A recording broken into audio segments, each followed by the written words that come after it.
असत्यम तद्धनम यावत् जीवनमस्ति तावत् जीवने धनं कार्यं न करोति मरणानन्तरम अपि कार्यं न करोति पुत्र पुत्रादय खादन्ति अपने जीवन के साथ वो कहां धन लगा लेकिन संस्कृतम यावत् जीवन्ति तावत् भवद्भिः सहस्ति मरणानन्तरम आध्यात्मिक क्षेत्रे धर्म क्षेत्रे जीवनस्य सफलता निमित्तम् अस्माकं संस्कृतमेव कार्यं करोति इदानीं लघु लघु बालकाः आगत्य जीवने प्रथमवारं मञ्चे संस्कृत उच्चारणं कृतवन्तः मित्राणि यदा लघु बालकः शिशु प्रथमवारं सम्भाषणं करोति तदा मुखतः शुद्धवाक्यानि न आगच्छन्ति यदि पृच्छामः भवतः नाम किम् तो सः वदति मम नाम तुलेतः सुरेशः नाम अस्ति किन्तु वदति तुलेतः मम नाम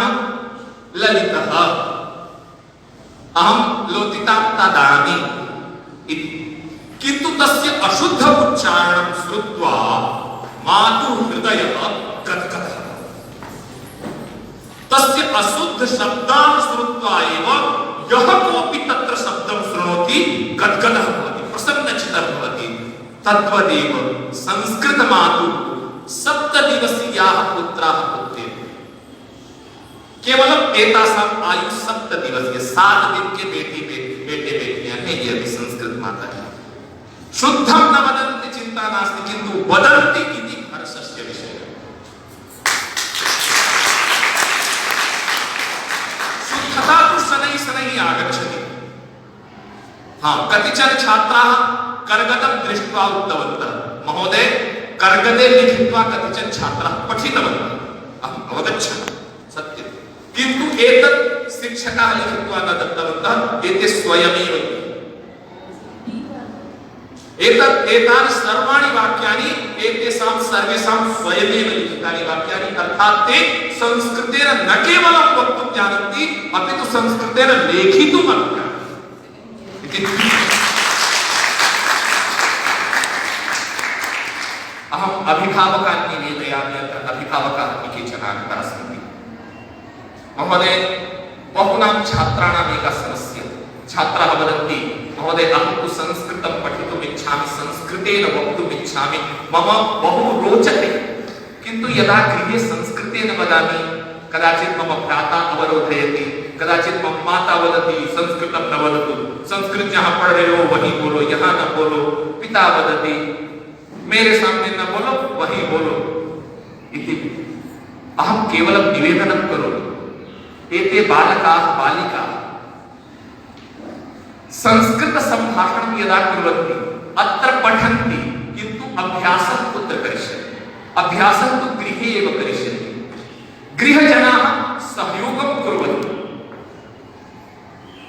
यदि सहयोगं न करिष्यन्ति भाषा भाष्यते इति भाषा लिख्यते पठ्यते इति भाषा न तो एते गृहे एव तु संभाषणं करिष्यन्ति इन लोगों के मन में है कि मैं अपने घर में भी संस्कृत बोलूं मैं जहां जाऊं वहां संस्कृत बोलूं लेकिन समाज से निवेदन है प्रार्थना है ये अपेक्षा भी है कि समाज के लोग जिस किसी को भी संस्कृत बोलते हुए सुने उसका मनोबल बढ़ाएं न कि उसका मनोबल गिराएं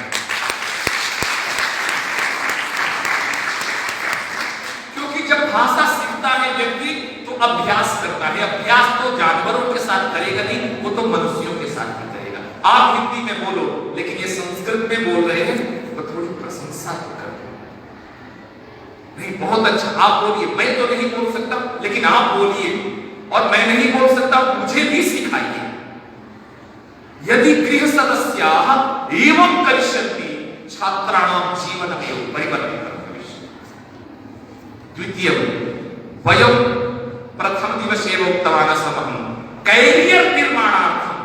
कैरियर निर्माणार्थं लक्षशः रूप्यकाणि व्ययं कुर्मः कैरियर निर्माणार्थं वयं बहूनि वर्षाणि परिश्रमं कुर्मः कैरियर निर्माणार्थं वयं सहस्रशः पुस्तकानि पठामः किन्तु कैरेक्टर् निर्माणार्थं किं कुर्वन्ति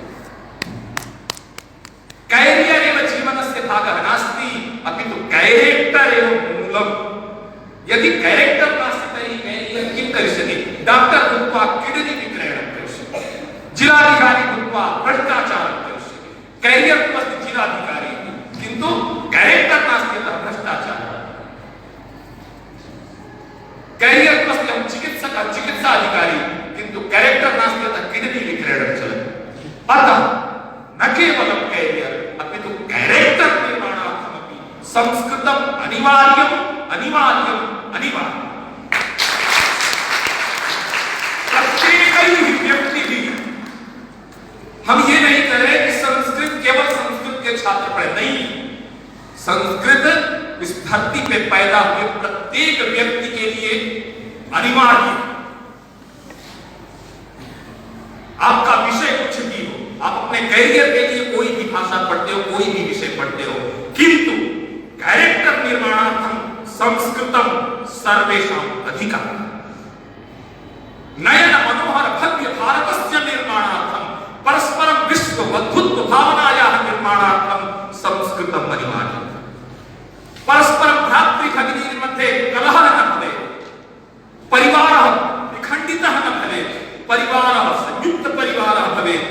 परिवारः अर्थात् केवलं पति पत्नी पुत्र पुत्री इति न भवति, परिवारे विविध नामानि सन्ति, सम्बन्धाः सन्ति। अन्यथा भाई और भौजाई इति शब्दः एव समाप्तः भविष्यति। बड़े भाई और भाभी, देवर देवरानी इति विविध शब्दाः एव समाप्ताः भविष्यन्ति, न केवलं शब्दाः समाप्ताः भविष्यन्ति, अपि तु अस्माकं सम्बन्धाः समाप्ताः भविष्यन्ति। विखण्डित जीवनार्थं वयम् अत्र भूमौ न स्मः, वयं निर्माणार्थं स्मः, वसुधैव कुटुम्बकम् इति भावना अस्ति। अतः संस्कृतं केवलं संस्कृतं अन्येषां भाषाणां विकल्पेन वयं न पठामः। किसी अन्य भाषा के विकल्प में संस्कृत पढ़े, ऐसा हमारा आग्रह नहीं है। आप कोई भी भाषा पढ़ो, आप ये नहीं करें कि आप अंग्रेजी छोड़ के संस्कृत पढ़ो, आप फ्रेंच छोड़ के संस्कृत पढ़ो, विकल्पेन न पठन्तु। किन्तु मम आग्रहः अस्ति सर्वासां भाषाणां पूरणार्थं संस्कृतं पठो। किसी भी भाषा के विकल्प में नहीं, अपितु सभी भाषाओं को पूर्ण करने के लिए संस्कृतम् अनिवार्यम्।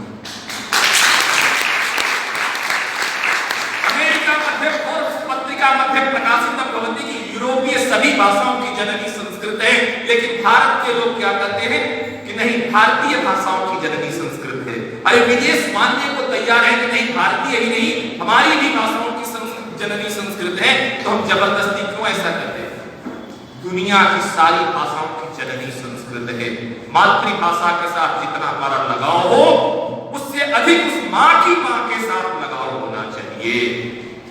जितना अपने बेटे के साथ लगाव नहीं होता, उससे कहीं अधिक पोते के साथ लगाव होता है।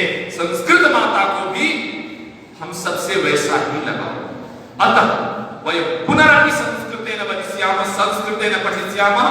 भारतस्य कोणे कोणे ग्रामे ग्रामे गृहे गृहे जने जने संस्कृतं भवतु, संस्कृत भारतस्य निर्माणं भवतु, नव नयन मनोहर भव्य भारतस्य सुन्दर भारतस्य निर्माणं भवतु।